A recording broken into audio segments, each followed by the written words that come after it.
국내 최고의 전문위원님들과 여러 관계자 여러분들을 모시고 함께 토론할 수 있어서 매우 영광스럽게 생각합니다. 아무쪼록 편안한 마음으로 포럼에 동참해 주시길 바랍니다. 잠시 후부터 제주특별자치도 고경실 국제자유도시 본부장님의 인사 말씀을 시작으로 조성용 전 주체코 한국대사님의 기조 발제와 네 분의 지정 토론 순으로 진행을 하도록 하겠습니다. 오늘 포럼의 취지에서도 잘 드러나 있듯이 머물고 싶고 살고 싶은 행복한 제주 공동체를 만들어가는 당당한 주체로서의 자리매김을 위한 거주 외국인의 역할과 지원 정책 방향 마련 등에 대한 토론의 장을 모색해보는 자리입니다. 원활한 진행을 위하여 여러분들께서 소지하고 계신 그 휴대폰 전원을 꺼두시거나 진동 모드를 해주시면 감사드리겠습니다. 그러면 지금부터 제9회 제주포럼 행복한 제주 공동체를 위한 외국인 지원 정책 방향 마련 세션 포럼을 시작하도록 하겠습니다. 우선 먼저 제주특별자치도 고경실 국제자유도시 본부장님의 인사 말씀이 있겠습니다. 큰 박수로 맞이해 주시기 바랍니다.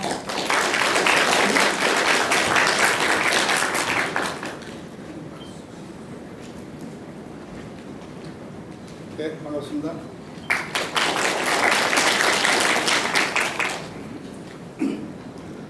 네, 존경하는 조성용 전 체코 한국대사님 그리고 김영근 법무부 체육과장님 얼마 전까지 우리 제주에 같이 근무를 했습니다. 제주 표리 머리 서머스 대표님, 외국인 자문위원회 게네스 베클라우님, 몽골에서 오신 남추름 경영정보학 박사님, 또 진행을 맡아주신 제주 한라대학교 신경 교수님, 라포터로 고생해 주실 제주 위클리 송정희 대표님, 그리고 플로에 자리를 함께 해주신 한라대학교 국제교류원 학생 여러분과 다문화가족지원센터 외국인 이민센터에서 활동하고 계신 여러분, 미국, 캐나다, 중국, 몽골 등 여러 국가에서 이곳 제주에 와서 여러분들은 정을 붙이고 살고 있습니다. 오늘 아침 한라산에는 아름다운 철쭉꽃이 상쾌하게 피어 있어서 아름다운 공기를 제공해 주는 것 같습니다. 이렇게 좋은 시기에 이렇게 여러분을 만나뵙게 돼서 참으로 영광스럽습니다. 오늘 이 자리 제 세션의 주제는 행복한 제주 평화 공동체를 위한 다양한 외국인 지원 정책 방안에 대해서 심도 있는 논의를 하기로 이렇게 되어 있습니다. 다양한 이유로 제주의 인연을 맺고 우리와 한 공동체가 되어 있는 여러분들이 이 제주라는 공동체의 일원으로서 우리 국제자유도시라는 꿈을 이루어 나가는데 어떻게 역할을 할 것인가 하는 문제와 또한 제주 지역 공동체 역시 이렇게 여러분들이 와서 살고 있는 여러분에게 어떠한 역할을 해줄 것인가 하는 진지한 고민을 해보는 아주 뜻깊은 자리인 것 같습니다. 사람들이 사는 곳이라면 어디든 행복한 일도 있고 힘든 일도 있는 것 같습니다. 따라서 여러분들도 때로는 행복하고 때로는 힘들고 때로는 어려움을 장조했을 때도 있을 것입니다. 아직은 한참 성장하고 있는 제주국제자유도시가 품격 있는 성숙한 도시로 발전하면서 여러분들에게 어떻게 행복한 공간이 마련될 수 있도록 할 것인가 하는 이런 진지한 노력을 다 해나가겠다는 말씀을 드립니다. 그리고 여러분들도 우리 국제자유도시가 정말로 지구상에서 가장 평화롭고 멋진 도시로 성장해 나갈 수 있도록 하는데 아낌없는 참여와 성원을 부탁드리겠습니다. 다시 한번 저는 오늘 최고로 멋진 여러분과 이 행복한 주제에 대해서 깊이 있는 고민을 하게 됨을 매우 의미 있게 생각합니다. 여러분 모두에게 행복한 고민의 시간이 되시기를 희망합니다. 감사합니다.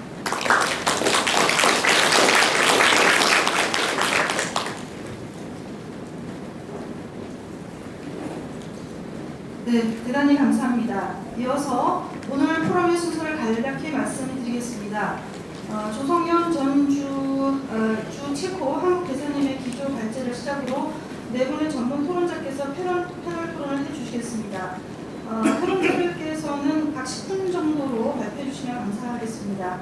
오늘 토론에 대한 질의응답은 네 분의 발표가 다 끝나고 나서 종합적으로 진행하도록 하겠습니다. 그럼 먼저 본 주제로 전주 체코 한국 대사이신 조성용 대사께서 기조발제를 해주시겠습니다. 기조발제에 앞서 잠시 조성용 대사님의 양력을 간단히 소개해드리겠습니다. 조성용 대사님은 강원도 출신이고요. 그리고 서울대학 외교학과를 졸업하셨습니다. 1977년 외무고시고 외무부에 입부하셨고요. 주 이디오피아, 미국, 말레이시아, 일본 대사관 등에 근무하셨습니다. 한반도 에너지 개발 기구인 주 북한 한국 대표를 역임하셨고 2001년부터 2004년까지 주 후쿠오카 총영사, 2007년부터 2010년까지 주 체코 대사를 역임하셨습니다. 2011년부터 현재까지는 제주대학에서 북한 및 통일론 강의를 맡고 계십니다. 그럼 조성용 대사님을 자리로 모시겠습니다. 큰 박수로 맞아주시기 바랍니다.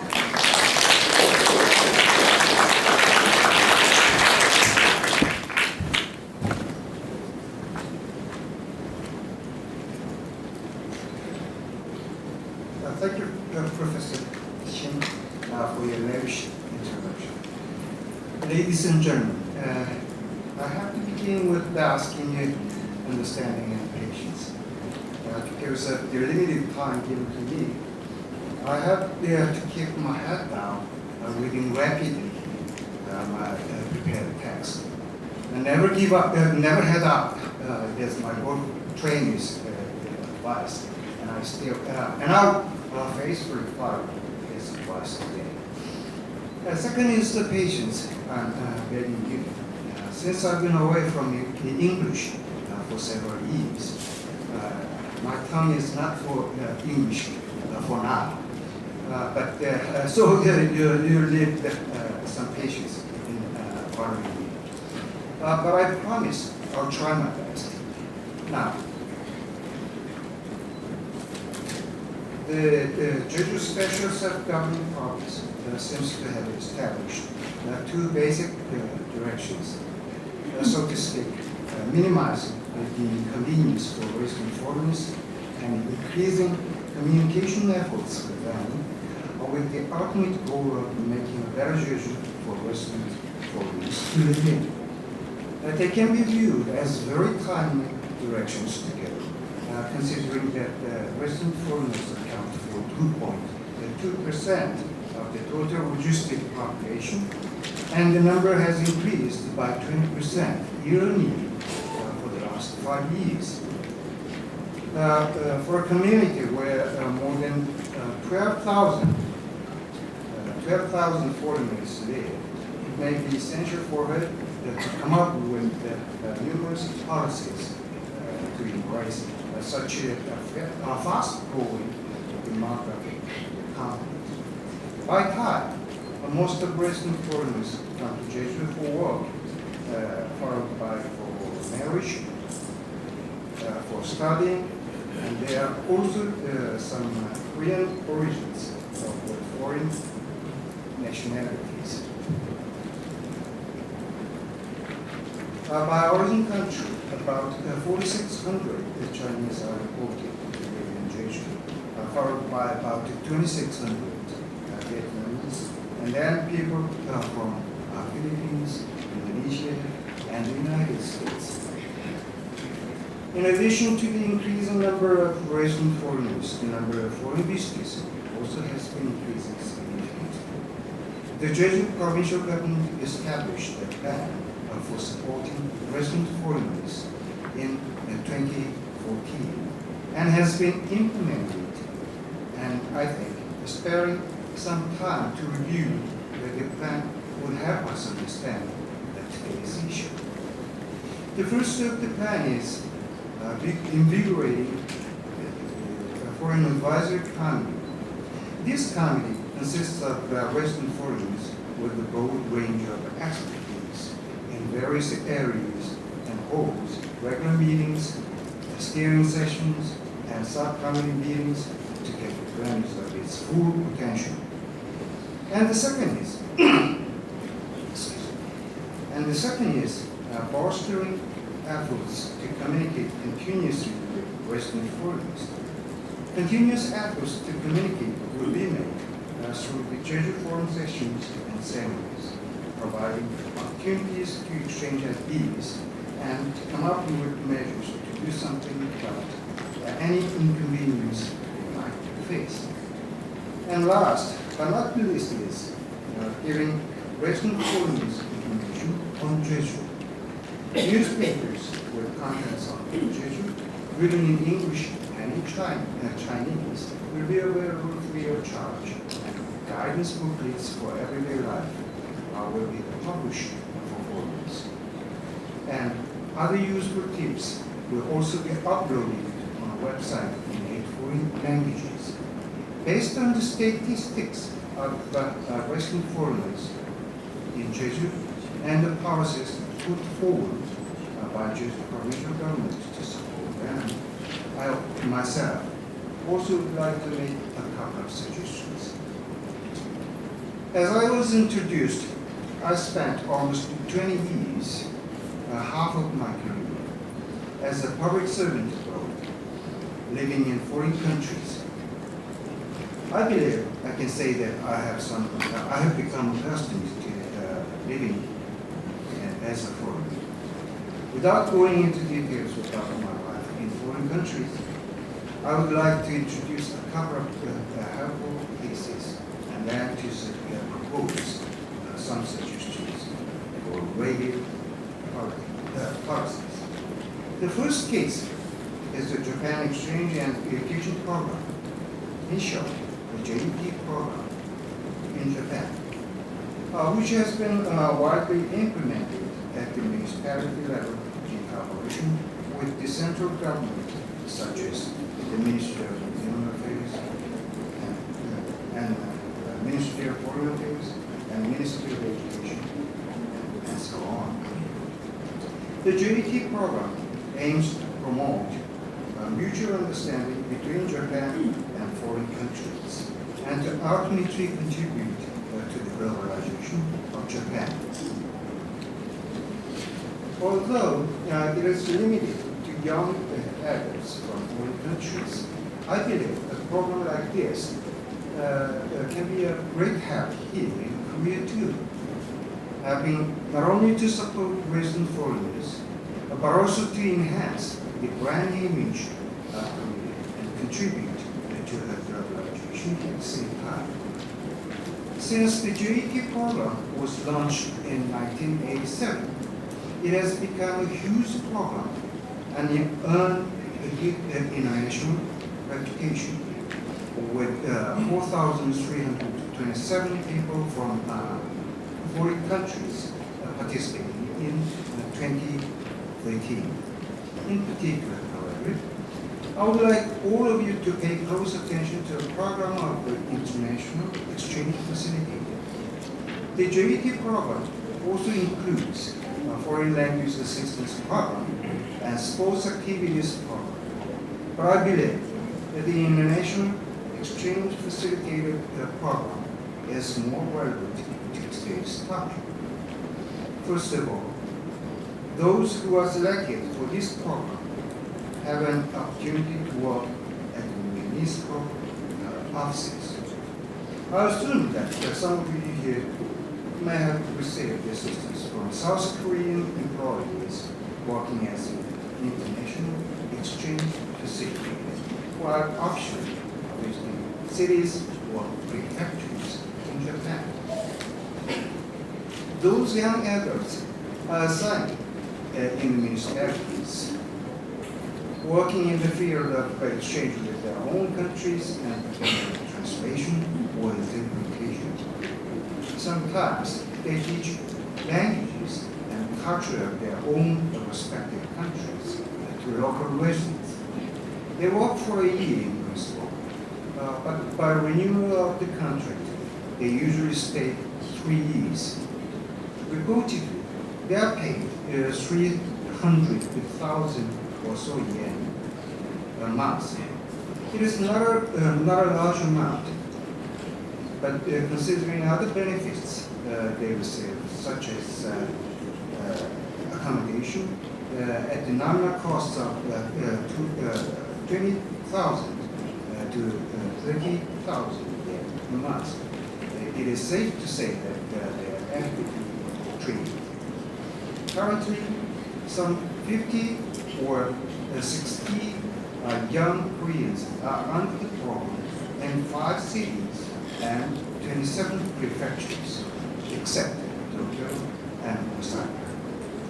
How this program can be linked to supporting foreigners would depend on how it is utilized. As I mentioned before, the roles and tasks assigned to the international exchange facilitators give us a hint at how much such a program would be useful here. If a similar program can be arranged under the cooperation of the Jeju provincial government and the Korean central government, support schemes for resident foreigners in Jeju could see a remarkable turning point. Using Jeju as a test bed for this kind of program and promoting it would have improved the brand image of the Korea as well. Now, I would like to make suggestions with regard to teaching the Korean language to foreigners. One of the things you need when you live abroad is a certain level of fluency in the language of that country.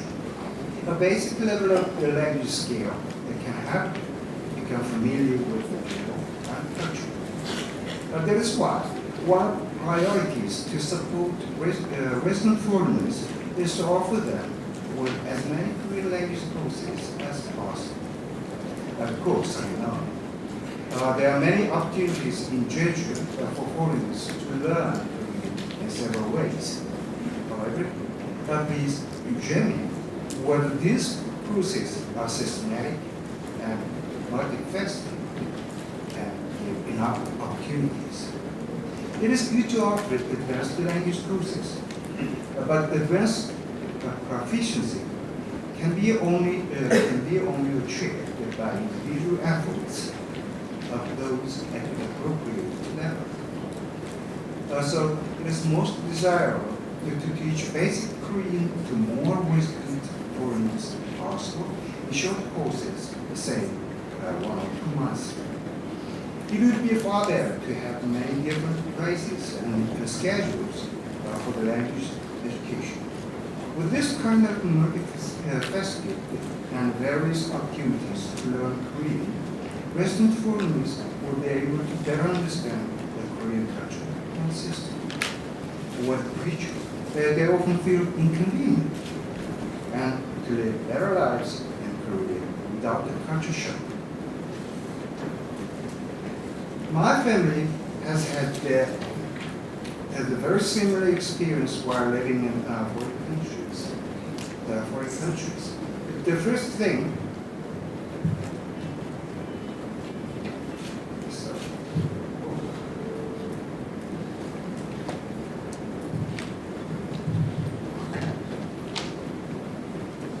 my family has had a similar experience while living in foreign countries. But the first thing we did, as soon as we arrived, was to make every effort to get accustomed to the language. How much it took to get used to foreign countries varied according to whether a country had proper policies to support foreigners. I would like to talk about my experience living in Japan in 1990, which is most memorable to me and relevant to today's time.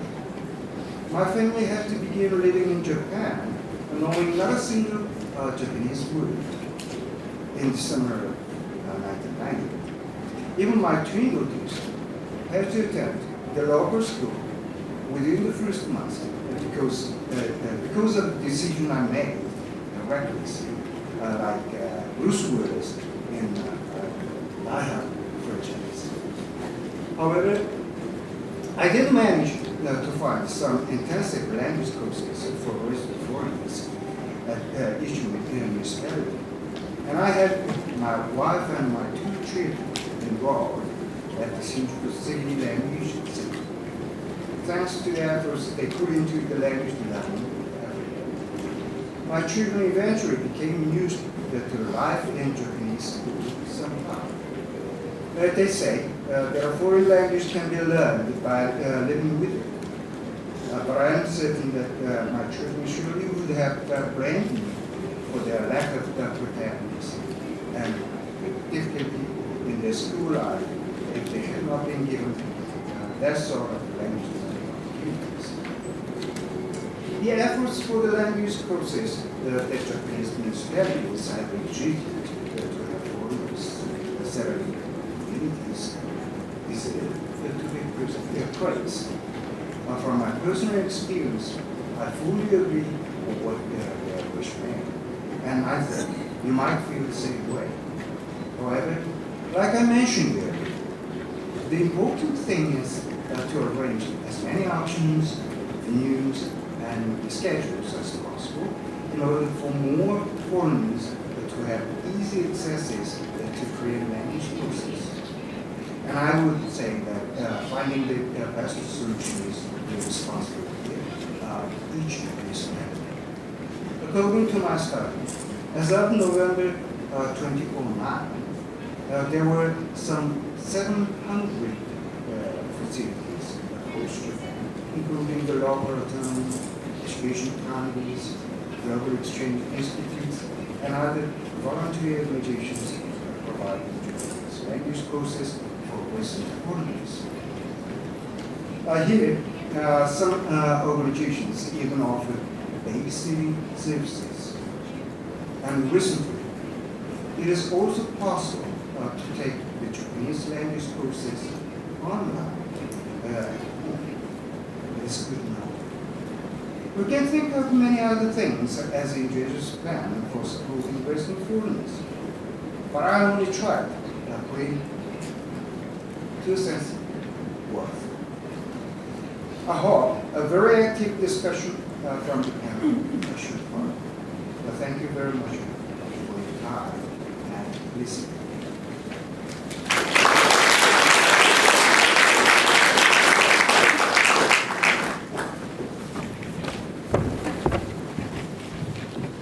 대단히 감사합니다. 방금 조성영 대사님께서도 강조하셨듯이 외국인도 살기 좋은 제주 만들기를 달성하기 위해서는 거주 외국인의 생활 불편을 해소하고 거주 외국인과의 지속적인 소통을 강화하기 위해서 제주도청이 추진하고 있는 거주 외국인 지원 계획 수립 가운데 특히 외국인 자문위원회의 활성화 그리고 거주 외국인과의 지속적인 소통 강화 거주 외국인에게 제주 관련 정보를 적극 제공해야 함을 강조하셨습니다. 특히 도에서 추진하고 있는 외국인 지원 사업으로서 2가지 사례를 중심으로 제안을 해주셨는데요. 첫 번째 국제교류 지원 사업의 사례로서 일본의 제트 프로그램을 소개를 해주셨고 두 번째는 외국인에 대한 한국어 교육 관련 제안 사항으로서 일본에서의 운영 사례를 중심으로 양적인 한국어 교육보다는 심층적이고 체계적인 그런 과정, 더 중요한 것은 1, 2개월 정도의 그 숙성 과정 등이 다양하게 운영되는 다층적인 기회를 제공해야 함을 강조해 주셨습니다.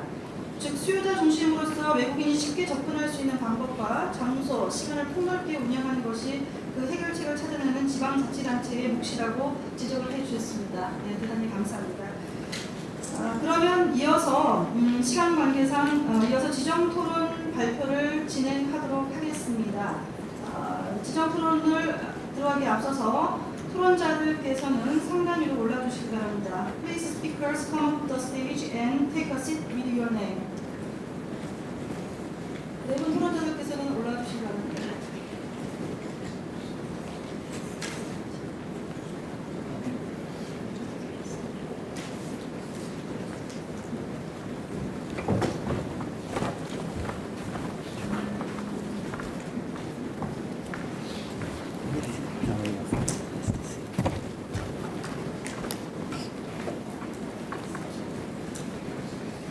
우선 그 토론에 앞서서 오늘 참석해 주신 네 분을 우선 소개를 해드리도록 하겠습니다. 김영근 법무부 치료관리 과장님이십니다.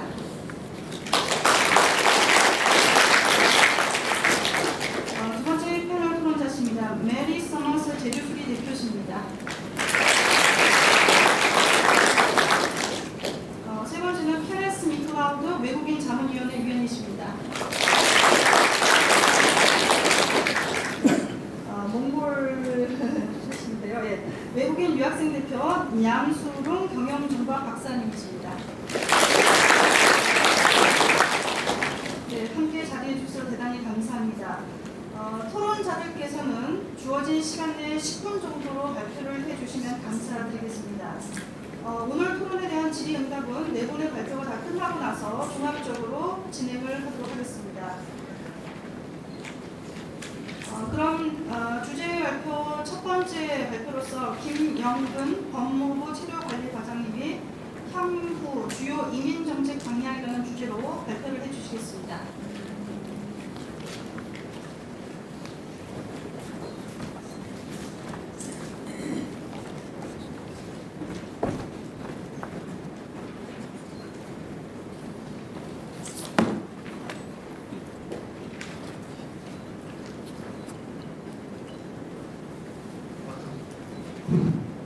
안녕하세요. 저 법무부 체류관리과장 김영근입니다.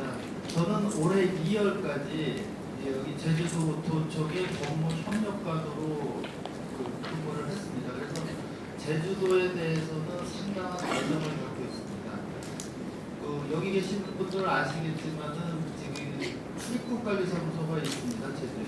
그래서 저는 지금 서울에서 본부에서 체류관리과장이라는 업무를 맡고 있는데 그 체류관리과장이라는 업무는 전국에 있는 출입국관리사무소에서 하는 업무를 총지휘하는 자리입니다. 근데 제가 오늘 아침에 저는 사실 발표 시간이 5분인 줄 알고 5분에 마치더라고 아주 숨가쁘게 아침에 다 자르고 발표를 자르고 준비했는데 갑자기 10분이라 그러시니까 여유를 갖고 좀 하려고 그럽니다. 제가 오늘 말씀드리고자 하는 것은 우리나라의 주요 이민 정책 방향인데요. 사실 우리나라의 주요 이민 정책 방향은 1시간 이상을 얘기를 해서 끝이 없을 정도로 많고요. 그래서 오늘은 간략하게만 말씀을 드릴 거고 우리나라에서 하는 그 정책 중에서 3가지만 정리를 해갖고 제가 정리를 했습니다. 그 이유는 오늘 참석하시는 분들하고 제주도하고 관련돼서 어떤 내용이 제일 좋을까 생각을 해서 3가지 주제만 이렇게 정리를 했는데 사실은 이 3가지 주제도 한 가지만 해도 이제 자세히 설명드리려면 1시간 이상 걸릴 겁니다. 그래서 오늘은 상당히 브리프하게 아주 간략하게 소개를 드리는 거니까 그 점은 좀 이해를 해주시고 필요하시면 이제 나누는 책자를 활용하시고 또 우리 홈페이지가 잘 돼 있습니다. 하이코리아라는 홈페이지가 잘 돼 있기 때문에 그거를 많이 활용하시면 되겠습니다.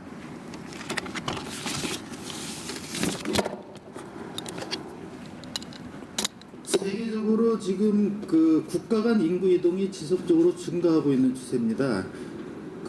현재 지금 UN 보고서에 의하면은 2억 3천 명 정도가 국제 이주를 하고 있다 이렇게 지금 보고가 되고 있는데 전 세계 인류의 인구의 3% 정도 됩니다. 그런데 이거는 점점점 매년 지속적으로 증가하고 있다 이렇게 보시면 되겠습니다. 여기 와 계신 분들 외국 국적 가신 분들도 국제 이주 인구수에 포함된다 이렇게 보시면 되고요. 그래서 세계 주요 국가들은 기본적인 방침이 뭐냐면 바람직한 이민은 적극적으로 받아들인다. 바람직하지 않은 이민이라는 거는 테러리스트, 범죄자들 이런 거죠. 이런 거 말고 바람직한 이민은 적극적으로 받아들이는 추세다 이렇게 보시면 되고요. 그거는 우리나라도 마찬가지다. 대한민국도 마찬가지다 라고 말씀드릴 수가 있습니다. 작년 말 현재 우리나라에 체류하고 있는 외국인은 157만 명입니다. 그런데 저희가 추산하기로 한 3, 4년 내로 200만 명에 도달할 거다 이렇게 보고 있습니다. 저희는 매일 아침마다 현재 국내에 체류하고 있는 외국인이 얼마나 증가하고 있는지 매일 체크를 합니다. 그 증가 속도가 상당히 가파르게 이루어지고 있다 이렇게 말씀드릴 수 있습니다. 그래서 우리 대한민국 법무부도 이러한 추세에 맞추어서 우수하신 분들은 적극 유치를 하고 문제 있는 분들은 들어오는 것을 막고 하는 정책들을 지속적으로 개발하고 있다 이렇게 보시겠습니다.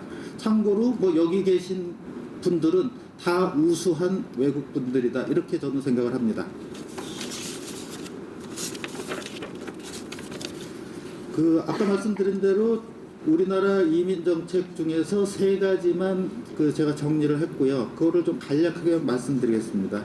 여기 유학생도 계시기 때문에 일단 외국인 유학생 정책에 대해서 간략히 말씀드립니다. 우리나라에는 현재 8만 4천 명 정도의 유학생이 있습니다. 제주도에는 그렇게 많지는 않습니다. 1,000여 명 있는 거로 지금 파악이 되고 있고요. 법무부는 그 한국교육부하고 협력을 해서 2011년부터 외국인 유학생을 관리를 잘하고 문제가 없이 잘 되는 대학교들은 우수 대학으로 인정을 하고 있습니다. 제주도에도 3개의 대학이 있는데 뭐 제주대, 제주관광대, 한라대 뭐 이렇게 되겠습니다. 그래서 우수 대학으로 인정되면은 가장 큰 특혜가 뭐냐면 외국인 유학생이 비자를 신청을 할 때 제출해야 되는 서류가 여러 개인데 그걸 대폭 완화를 시킵니다. 그래서 표준 입학 허가서라는 게 있는데 그것만 제출하면 다른 서류는 없이 바로 비자가 발급됩니다. 그래서 우수 대학으로 인정이 되면 유학생 유치를 적극적으로 할 수 있도록 이렇게 지원을 하고 있다라는 말씀을 드리고요. 그리고 유학생들은 뭐 잘 아시겠지만은 국내에 유학하고 있는 학생들에게 아르바이트를 허용을 합니다. 시간제 취업을. 근데 그게 이제 그 학부생들은 대학교 과정, 전문대학교나 대학교 다니는 학생들은 일주일에 20시간인데 아까 우수대학교로 지정된 대학을 말씀드렸는데 거기는 좀 더 인센티브를 줘서 25시간으로 늘렸습니다. 그게 올해 늘렸습니다. 우리나라에서 유학하시는 분들이 제일 궁금한 게 뭐냐면 졸업한 다음에 취업하는 문제입니다. 지금 우리나라에서 유학한 유학생들을 대상으로 일반 외국인에 비해서 취업 비자 요건을 상당히 완화해 놓고 있습니다. 그래서 우리나라에서 우리나라 대학을 졸업하면은 원하는 경우에는 우리나라에서 취업할 수 있도록 적극 지원해주고 있다라는 것을 말씀드리고요. 또 하나는 대학교 졸업할 당시까지 직장을 구하지 못한 경우도 많이 있을 거고요. 그런 분들한테는 2년 동안, 최대 2년 동안 국내에서 자유롭게 활동하면서 직업을 구할 수 있는 시간을 드립니다. 유학 비자로 와 계신 분들이 졸업을 하면 그 가까운 출입국관리사무소 가시면은 그 구직 비자라는 거로 변경이 될 수 있고요. 그렇게 되면 최대 2년 동안 직업을 구할 수 있다. 이렇게 말씀을 드립니다. 그래서 이런 제도를 이용해서 한국에서 유학하는 유학생들이 졸업한 다음에 한국에서 계속 취업하면서 계속 살기를 우리 정부는 바라고 있다라는 말씀을 드립니다. 두 번째는 전자민원 통합센터에 대해서 말씀드리겠습니다. 전자민원이라는 건 크게 두 가지로 볼 수 있습니다. 하나는 국내 체류하고 있는 외국인들 대상이 있고요. 또 하나는 외국에서 들어온 분들에 대한 비자, 이비자, 전자비자 제도입니다. 그래서 국내 체류하고 있는 분들, 특히 유학생들 같은 경우에 체류기간 연장이라든가 제가 아까 말씀드린 그 졸업하고 나서 구직 비자라든가 이거를 출입국관리사무소에 직접 가실 필요가 없이 인터넷으로 신청이 가능하다라는 겁니다. 그래서 모든 외국인들한테 문이 열려 있지만은 그 유학생들한테 대해서는 그 폭을 훨씬 더 넓혀놨습니다. 그래서 이거는 주소는 이제 인터넷 주소는 하이코리아인데 www.highkorea.go.kr인데 여기에 들어가시면은 많은 정보를 얻을 수도 있고 출입국관리사무소 번거롭게 안 가셔도 된다라는 거고요.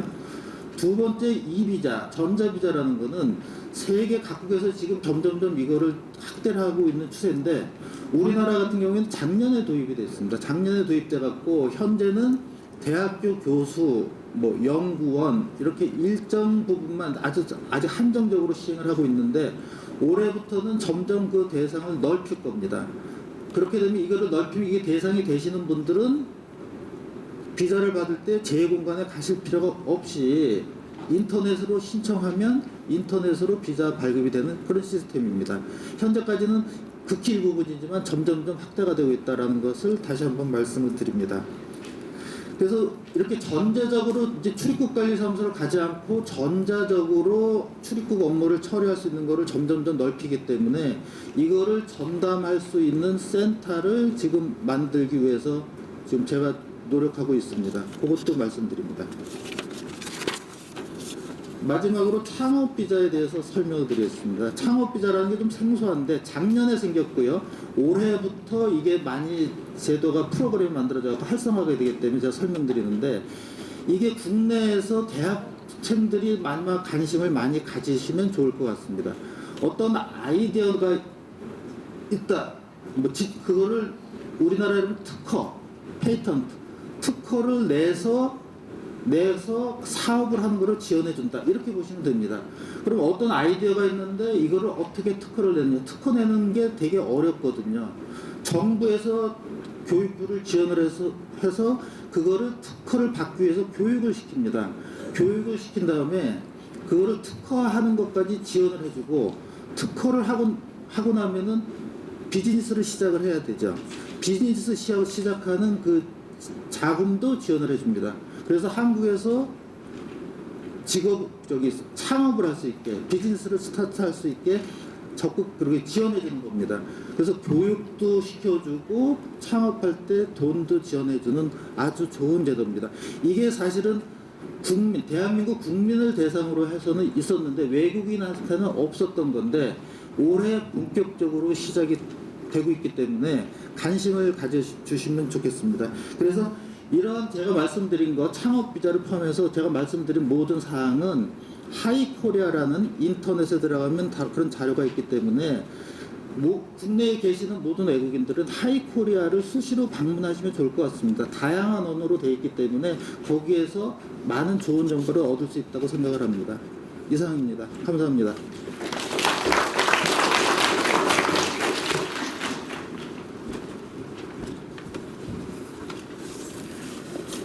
네, 감사합니다.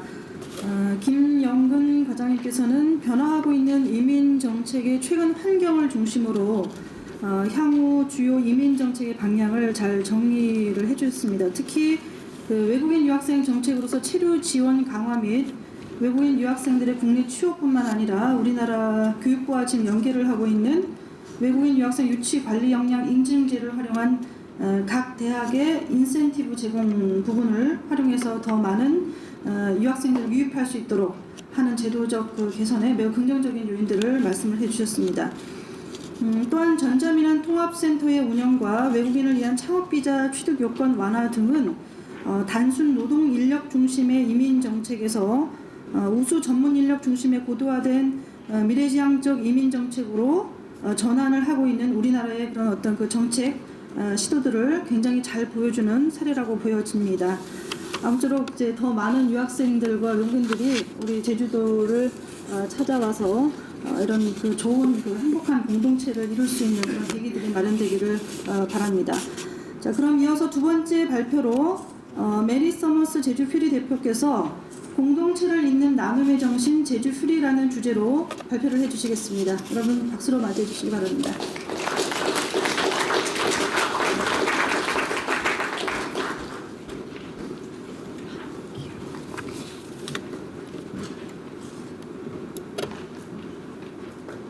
Okay, hello, I'm Mary Summers. I am the current acting president of Jeju Fury, a charity organization here on the island, and I hope to be able to explain it to you a little bit and get your interest and hopefully your involvement in the future. Living abroad is an experience that's very unique and very special for those that have it afforded to them. Some people use their time abroad to see historical sites, others strive to learn a new language. Still others will use their time to travel or living as an expat to find a new career, a new love, or a new passion. But one thing that happens for every expat is that we find a new home, a new community. For those of us lucky enough to live here on Jeju Island, we have found a new home that has embraced us and offers us so many opportunities to experience new things. But my question is it enough?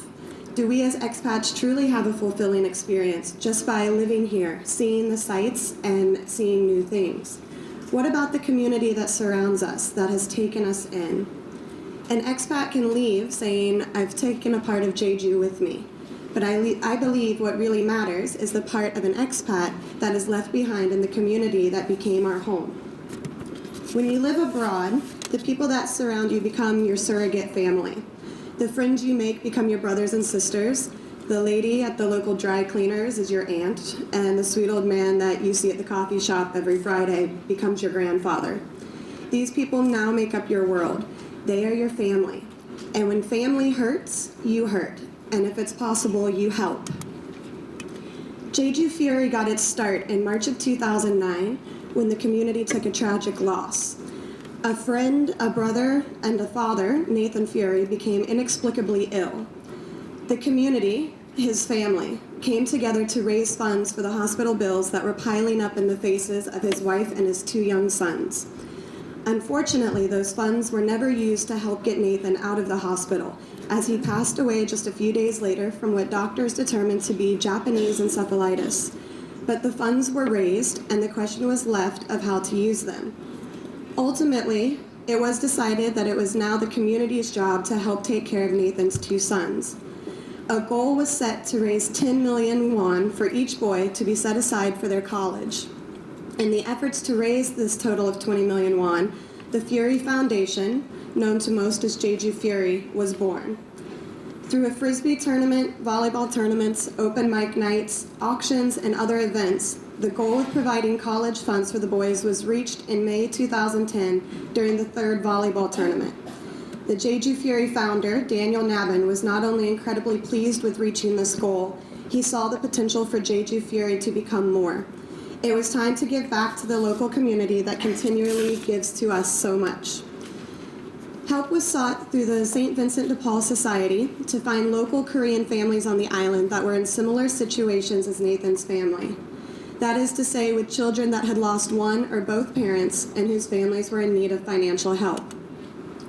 In July of 2010, Jeju Fury adopted its first family, the Iho family, a grandmother with very little income taking care of her disabled son and her grandson. A year and a half later, in December of 2011, Jeju Fury adopted a second family in the Nohyung area, a disabled father taking care of his son on his own without the ability to work. And just this year, in February 2014, Jeju Fury adopted its 3rd family, a mother from the Hamdok region taking care of her 3 children, aiming to send them all on to college and on to better lives, is doing so on her own after her husband disappeared 4 years ago. All 3 of these families have 2 things in common. They are in need of help to meet their basic needs, and they are a part of our family. Helping them is our duty as their neighbors and their friends.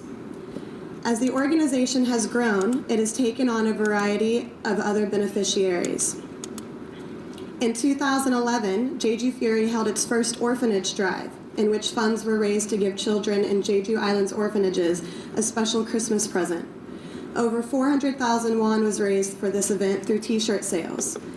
The orphanage drive tradition carried on, and just this past year, in 2013, Jeju Fury raised over 11 million won during its orphanage drive through simple donations, enabling the foundation to provide presents for every child at 4 orphanages, for sick children at 7 hospitals, and for children from 13 in-need families throughout the island.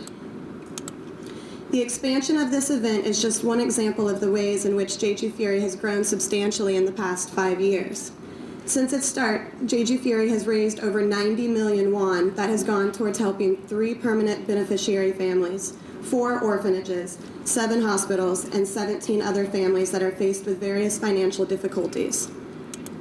Aside from the aspect of giving back to the community that makes Jeju Fury so special, it is such an enriching experience for all of those involved, and that's the real unique factor, the bringing together of communities. It would be impossible for Jeju Fury to exist, let alone expand, without the involvement of local community with the expat community.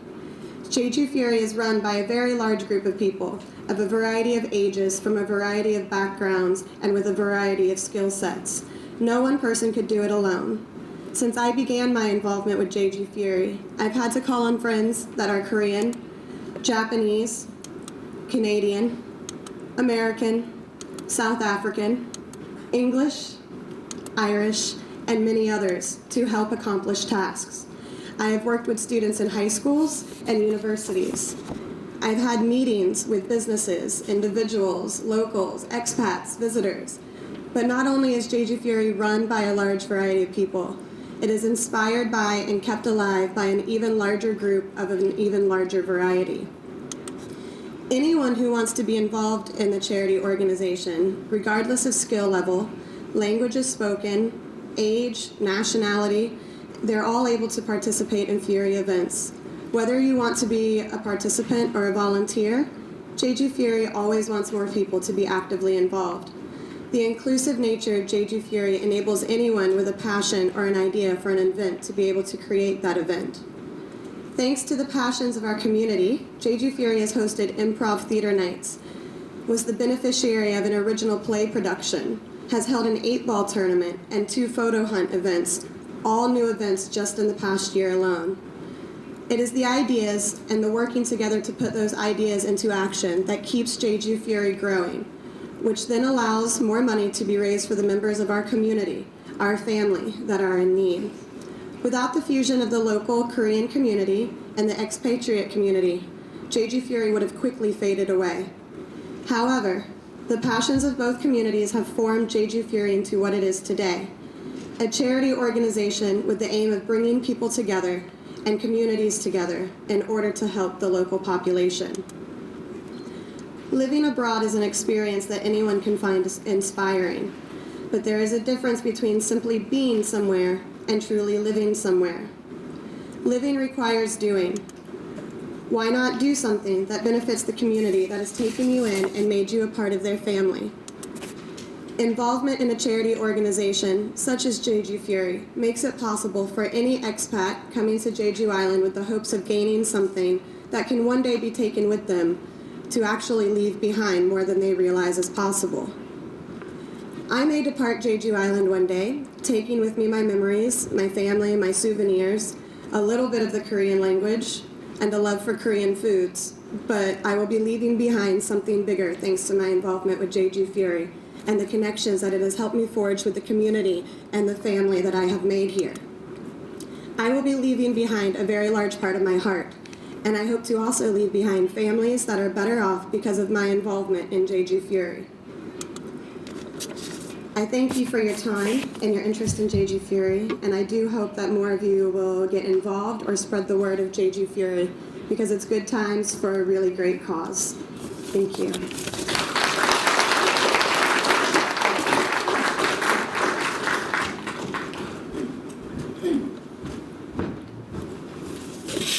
Thank you very much. 이번 발표는 그야말로 함께한다는 것이 무엇인지 또 우리 나눔이 무엇인지를 굉장히 깊게 사고하는 그런 시간이었던 것 같습니다.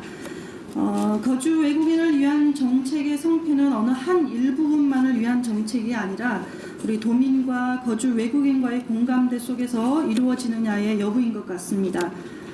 서로 다른 목적하에 제주 특별자치도를 찾는 우리 외국인의 눈높이에서 그들과 소통하고 교류를 원활히 진행하여서 궁극적으로는 우리 제주도를 아시아 최고 수준의 국제 자유도시로 실현하는 데 있다고 봅니다. 또한 늘고 있는 제주도 내 거주 외국인들이 보다 안정적인 현지 정착을 위하고 완전한 국제 자유도시의 면모를 갖추기 위해서 도내에 거주하고 있는 외국인을 관리의 대상으로만 볼 게 아니라 제주사회 공동체의 일원으로 보고 이들이 안정적인 현지 정착을 위한 정책 개선 방안이 필요하며 이를 위해 거주 외국인을 위한 종합적인 지원 체계의 설계가 무엇보다 중요하다고 생각합니다. 그 중에서도 오늘 그 발표해 주신 대로 바로 그 소셜 액티비티 참여라든지 또 봉사 함께 한다는 그런 프로그램들이 많이 마련이 되어야 되는데요. 저는 오늘 메리 서머스 제주퓨리 대표님의 발표를 듣고 나서 누구보다 소셜 액티비티 참여 프로그램을 잘 수행하고 있는 곳이 바로 제주퓨리이고 또 이것이 곧 제주퓨리의 정신이라고 생각이 듭니다. 대단히 감사합니다. 자, 그럼 이어서 세 번째로 케네스 미클라우드 외국인 자문위원회 위원께서 Language Friend, 제주 공동체에 당신의 재능을 사용하자라는 주제로 발표를 해주시겠습니다. 여러분 박수로 맞이해 주시기 바랍니다.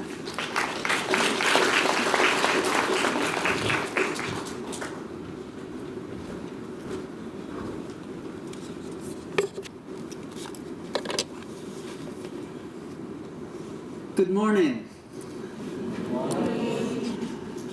My name is Ken McLeod, and I've been in Jeju about 13 years. And I've owned an English academy for over 5 years now in Jeju City. My passion is developing young people's potential through education. So that's my personal focus. And in my time here over the last 13 years, I've seen many changes to both the local community and the number of foreign residents that are here. And foreigners that call Jeju home now. I'm going to talk about volunteering in the Jeju community and illustrating my experiences with a group called Language Friends.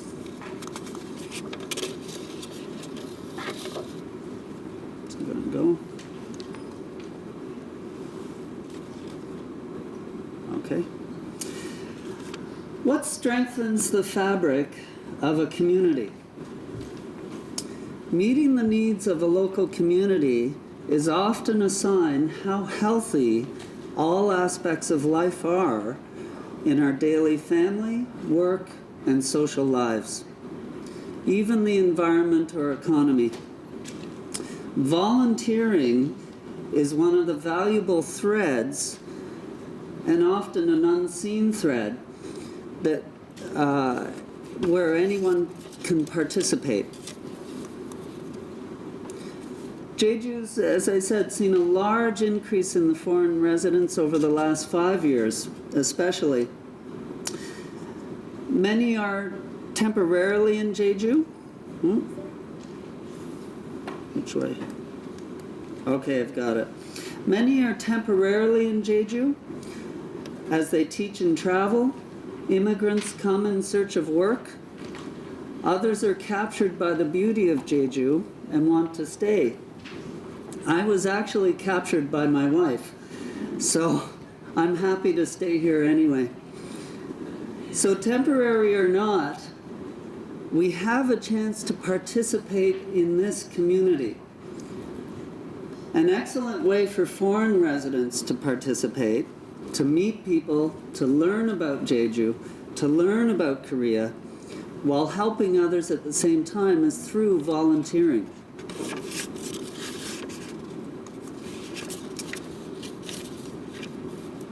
Foreigners, or indeed anybody who comes, we bring with us a certain set of skills or abilities that we can choose to share with other people. More likely than not, these skills are something we are passionate about or have a strong interest in. So for me, this was in the field of education and social services. In Canada, I had 25 years of volunteering with a wide variety of organizations, and I had worked in the education system with government, universities, colleges, and almost all level of schools. And this was for about 10 years before I came to Jeju. I just needed an opportunity to share what I know after I got here. So why do people, or how do people decide to participate through volunteering? Well, research in Canada shows that the two largest reasons to volunteer is to make a contribution to their community, and secondly, to use their skills and expertise. Of course, people also join a cause when they have a belief in it. So I believe your skills create opportunities for you. If you know what your skills are, what your passions are, you have a better chance to make the right connections with people and to have a satisfying volunteer experience. So many of the foreign residents that come here have a really wide variety of talents, and they're very able and willing to participate in the Jeju community. The young people I see coming here now to teach and travel, or for whatever reason, they're amazing now at networking and connecting with the local Korean people. For me, my opportunity came when I met a group called, excuse me, Language Friends.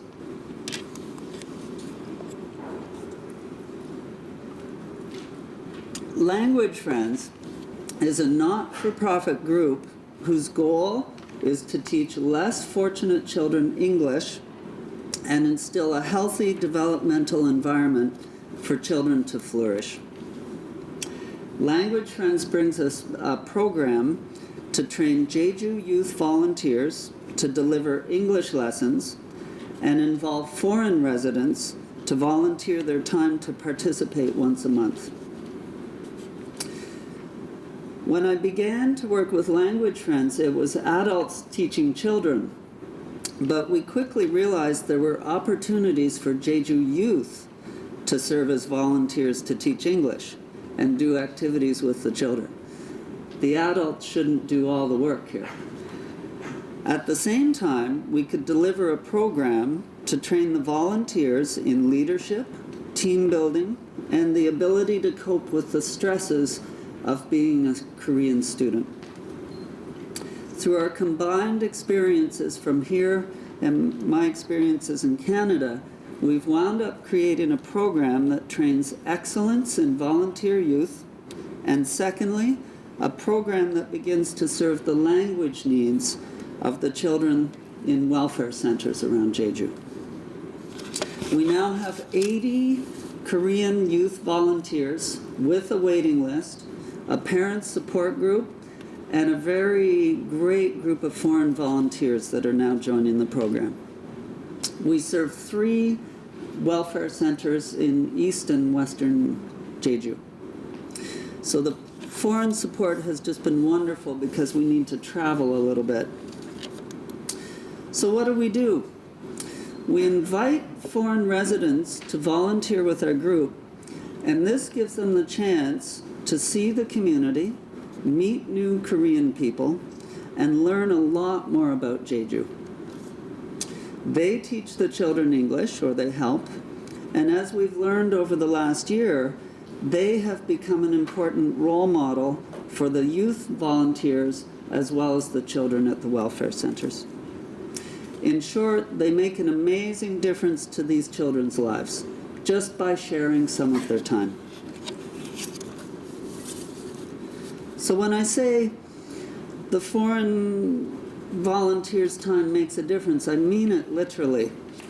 The children in the welfare centers come from very difficult family situations where there's high stress and low support. Our program goals include strengthening the children's perspectives about studying English or learning in general, decreasing negative behavior, and increasing their support network through peer mentoring. And this works at many levels. The foreigners wind up mentoring the youth volunteers, and the Korean youth volunteers can then act as mentors to the young children. And finally, opening children's views to other cultures through our foreign volunteers. So they really get to see a glimpse of people and their cultures from outside. In the case of our Cambodia volunteer program overseas, our training with the young Korean youth can literally change families' lives in other countries, especially when the child's basic education and health needs are met. So the foreigners' participation is crucial in the success of our programs.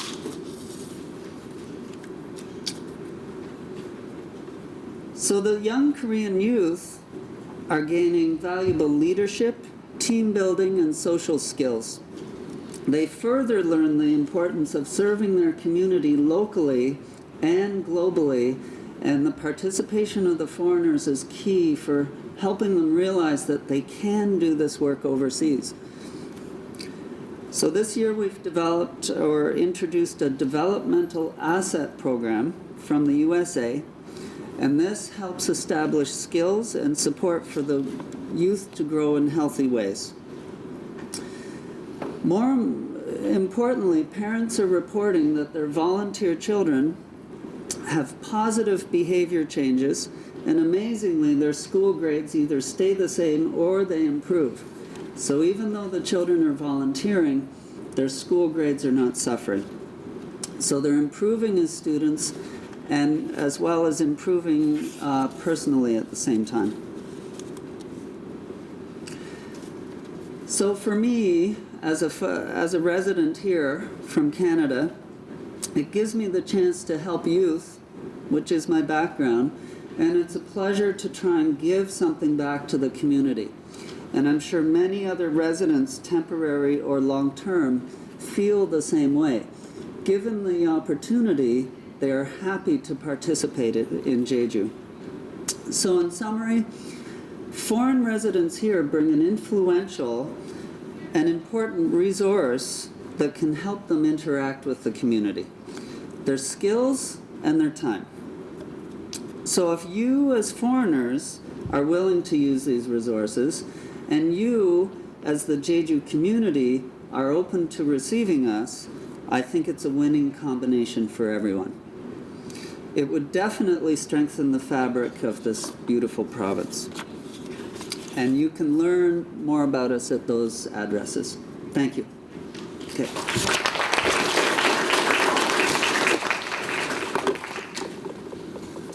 Thanks. 네.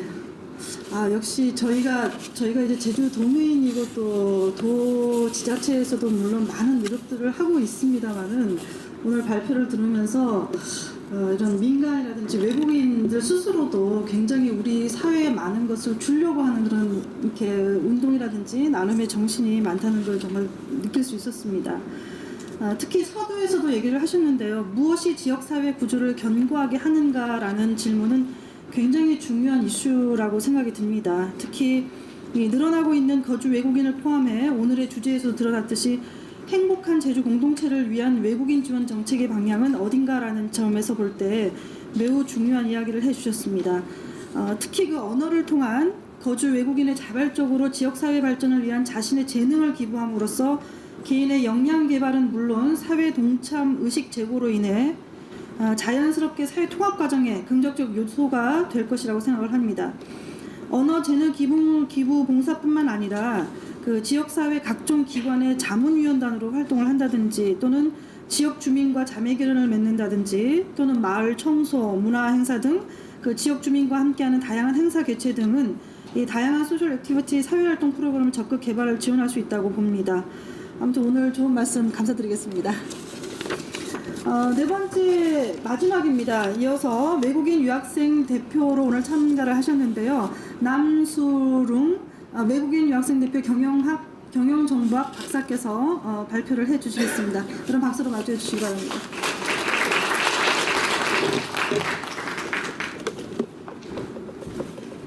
자, 안녕하세요. 네, 남수룽이라고 합니다. 네. 저희 국적은 몽골이고요. 네, 지난 2006년부터 제주대학교 경영정보학과에서 학업을 시작하여 2009년도 석사학위와 올해 박사학위를 취득하였습니다. 네, 그동안 학위 취득을 위해 제주에 머물면서 느껴온 이야기들을 지금 하고 싶습니다. 네, 2006년도에 처음 제주도로 공부하러 왔을 때 사람들은 저에게 이런 질문을 많이 했습니다. 서울에 학교들이 더 많은데 왜 제주도로 왔어요? 라는 질문을 많이 했었죠. 그때마다 저는 서울보다 제주도가 더 좋아서요 라는 대답을 항상 했습니다. 제주도는 푸른 바다, 맑은 공기, 친절하고 순수한 사람들이 사는 아름다운 곳이라고 생각합니다. 예, 이러한 좋은 환경으로 인해 제주도를 찾는 외국인 관광객은 물론 제주도에서 사는 외국인들도 급격히 증가하고 있습니다. 이와 동시에 공부하러 오는 외국인 유학생들도 많아졌고요. 제가 제주대학교에 입학할 당시 외국인 유학생 수가 88명에 불과했는데 8년이 지난 현재는 587명에 달합니다. 앞으로도 꾸준히 늘 것으로 보이고요. 제주대학교는 국제대학교로 거듭날 것으로 믿고 있습니다. 제주도에 거주하는 외국인들 중에 상당한 부분을 차지하는 외국인 유학생들은 제주 사회의 중요한 변화와 혁신을 일으킬 수 있는 파워와 능력을 갖고 있다고 저는 생각합니다. 외국인들과 또 어울려 사는 좋은 사회를 만드는데 외국인 유학생들을 빼놓을 수 없을 것 같습니다. 이런 점에서 제가 유학 생활을 하면서 조금은 아쉬웠던 단 2가지 상황에 대하여 정책 제안을 감히 해보고자 합니다. 네, 첫 번째, 제주 문화에 대한 체험의 기회가 많았으면 하는 것입니다. 네, 제가 유학 와서 느꼈던 것은 학위 취득에 의한 공부도 중요하지만 다양한 사람들을 만나면서 사회에서 직접 체험하고 쌓이는 지식도 그에 못지않게 중요하다는 것을 깨달았습니다. 그러나 대부분의 학생들의 경우는 학교 내에서만 생활하다가 돌아가는 경우가 많습니다. 일본의 경우는 다양한 유학생 교양 프로그램을 실시하는데 학생들의 대부분이 홈스테이 생활을 한다고 합니다. 일본은 가정에서 지내면서 그 나라의 음식을 먹고 그 나라 문화에 쉽게 접근할 수 있다는 점이 굉장히 마음에 들었습니다. 또한 외국인 커뮤니티 센터를 통해 다양한 정보 공유와 봉사활동들이 이루어진다고 합니다. 외국인들끼리 만나서 서로 정보를 공유하기도 하지만 외국인들에게 제주의 문화와 언어에 대해 알리고 싶은 지원자 또는 도민이 있으면 센터를 통해 외국인과 만나게 해주고 1대1로 소통할 수 있는 장이 있다면 좋을 것 같습니다. 둘째로 앞서 김영근 과장님께서 말씀하셨듯이 제주도에서 공부한 전공을 살리는 것도 중요합니다. 예. 학교에서 배운 지식만을 가지고 직장에서 일하는 데는 아무래도 문제가 많습니다. 게다가 나라마다 일하는 방식이나 직장 문화도 분명히 다릅니다. 여기서 취업에 대한 정보가 부족해서 한국 업체에 취직하고 싶어도 하지 못하는 경우가 많습니다. 따라서 이런 어려움을 겪고 있는 외국인 유학생들을 위한 취업 정보 센터가 있으면 실질적으로 많은 학생들한테 도움이 될 것 같습니다. 또한 이런 센터를 통해 인턴십 프로그램에 참여할 수 있는 기회도 생겼으면 좋겠습니다. 그러면 유학생 본인한테 알맞은 회사와 직장 구하기도 쉽고 회사 입장에서도 좋은 인재를 발굴하는데 기회가 될 것 같습니다. 네, 제 원고였는데 제가 어느 프롬에 참석을 하면서 많은 외국인들이 좋은 커뮤니티와 서로 좋은 커뮤니케이션을 하고 있다는 것을 새롭게 알게 됐습니다. 이 발표자분들을 통해서 LF라는 커뮤니티를도 알게 됐고요. 뷰리 앞서 말씀하셨던 분께서 알게 됐고 우리 외국인 학생들이 좀 더 적극적으로 참여를 했으면 하는 개인적인 바람이 있습니다. 자, 마지막으로 제주도는 저에게는 제2의 고향이나 다름없습니다. 예, 외국 유학을 결정하고 걱정과 두려움을 안고 도착했던 제주의 첫날을 아직도 생생히 기억합니다. 미래를 꿈꾸며 책과 씨름하여 보내온 시간들 그리고 고마운 분들과의 만남 항상 위안이 되어주셨던 분들 눈부시게 아름다운 제주의 바다를 잊지 못할 겁니다. 제주도에서의 저의 도전 시간들은 제 인생에 있어서 너무나 소중합니다. 네, 여러분들 감사합니다.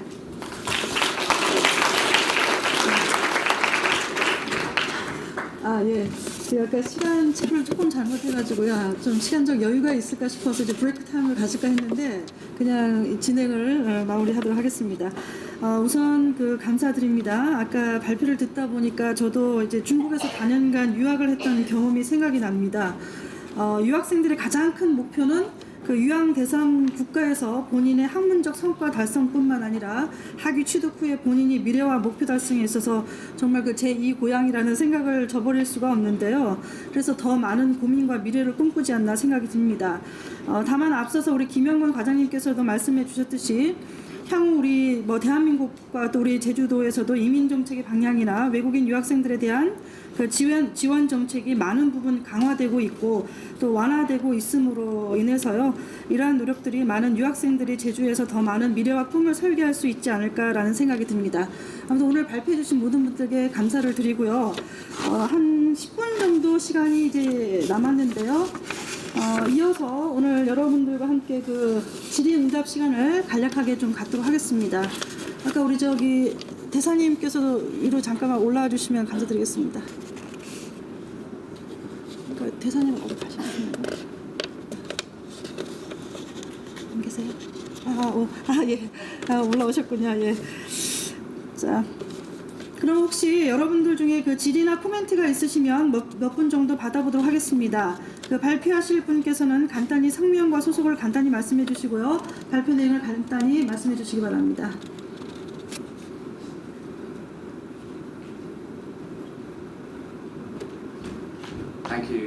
Thank you for your presentations. My name's Darren Southcott from the local newspaper Jeju Weekly. I also came to this session last year, and I have a question which was also asked last year, but seems to be still relevant. The FAC, the Foreign Advisory Committee, is the flagship of integration for the Jeju province. And as was mentioned, most of the foreigners here are Chinese or Vietnamese or Southeast Asian. Yet representatives on that committee are mostly from Western countries, and most of the problems that are encountered as foreign residents are among migrant workers, marriage migrants, women within the entertainment industry. And to build a joyful international city, first we should have a joyful community for all, including the most vulnerable. And I just wonder, do we need more of a voice for those communities, perhaps representatives of marriage migrants or representatives of migrant workers within the FAC, so that there's a more representative view of the international community? Because as a Westerner, we're not that representative of the foreigners here, although we do have a bit more, perhaps, visibility. Thank you. 네. 아까 그 발표돼서 누가 Perhaps to Ambassador Job.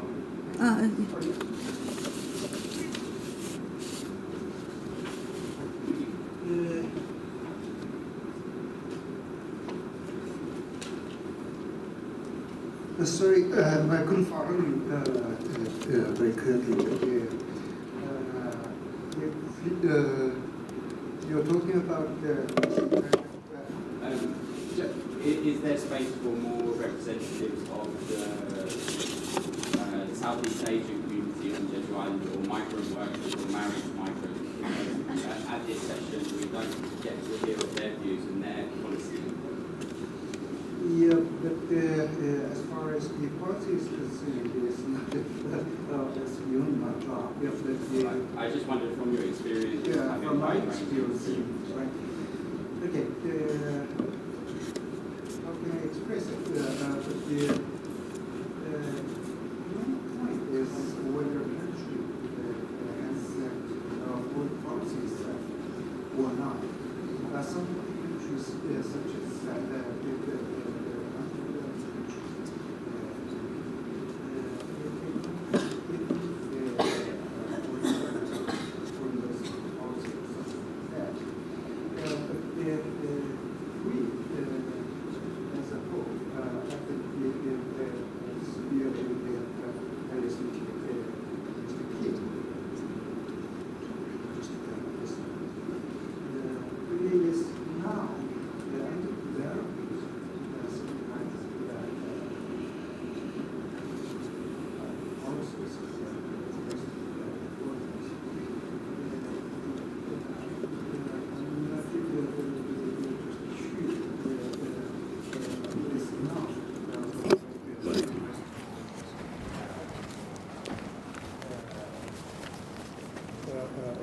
what I think is that you guys, the foreigners living here, feel many inconveniences,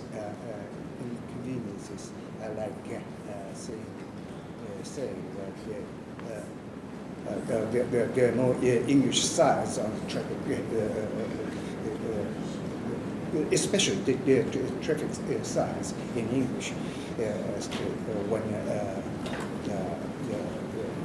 you drive a car. But I sup- yeah, it's, I suppose my point is, should it be in English if most of the foreigners here are Chinese speakers, for example, or should the policy be focusing towards English speakers when most of the foreigners here are not English speakers? As an international city, wouldn't it make sense to involve those other communities as much as English speaking? oh yes, then let's limit it to this just provincial government. I think that's what we answered by Mr.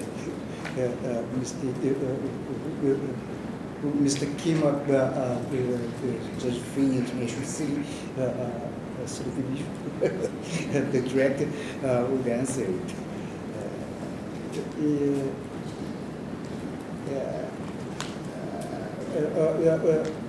What I have explained in my keynote speech is there are the Jeju provincial governments plan for this 2014. So I'm not very familiar with that. I'm just the answer can be earned from Jeju provincial governments. 김영모 과장께서 간단하게 우선 먼저 좀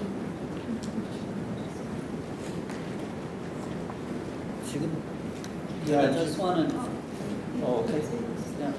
I just wanted to add that I think the groups you're talking about also come from very different circumstances. So for some of the groups, such as students, foreign students, or some of the Westerners involved in English teaching, it's much easier to participate in something like the Foreign Advisory Committee where we can make the time to go. I think the groups you're talking about, such as immigrants, I think, if I'm correct, they will have much more limited time They have because of work. representatives. Yeah, and so in my experience with some of the groups you mentioned, they tend to create their own support networks. Yeah, and rely on that. So I agree they should have the supports available. I think it's just a really difficult reality of their commitments to work or family or what they do.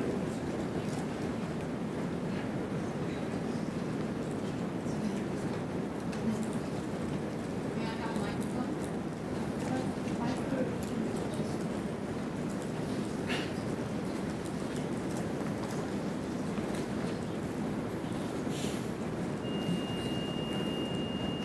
Thank you very much. Each of you presented different facets, and I would like to just add my agreement to two and suggest one more. If you have any comments on them, that would be great. So Ken McLeod, in the Language Friends program, suggested the importance of the integration with families and people, locals and expats. One suggestion I'd like to add to that, I think some other speaker kind of referenced, if the local families of Jeju would host the foreigners who come, simply establishing that kind of connection at the beginning of their entrance, it could provide a lot of shared experience that would be both helpful to the local people as well as to the foreigners coming. So that's one suggestion. And another one is, I think it was Nam Surin who spoke about the need for a center where foreigners can meet each other and also locals. The absence of that, except at the Global Education City, I think, is a gaping hole in the provision that the Jeju government has made. Even a simple office in an existing building would be a better starting point than nothing. Thirdly, there is a Chinese street in Jeju City. I think foreigners who do speak English, I can't represent those who don't, would find it very helpful if there were a We Speak English campaign.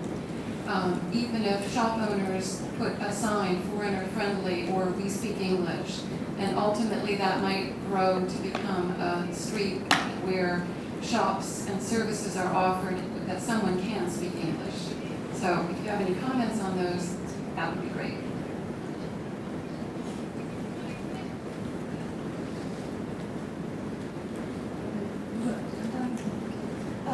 In regards to the, hi Marcia. In regards to the hosting families, I do know that there's a little bit available within the Fulbright program. A lot of the Fulbright scholars come and are hosted by families, but I do think that's a great suggestion for different avenues of ways that foreigners come here, whether it's teaching or something else. But I do know that that's an opportunity to some, but not to all. So I don't know if that helps you a little bit or not.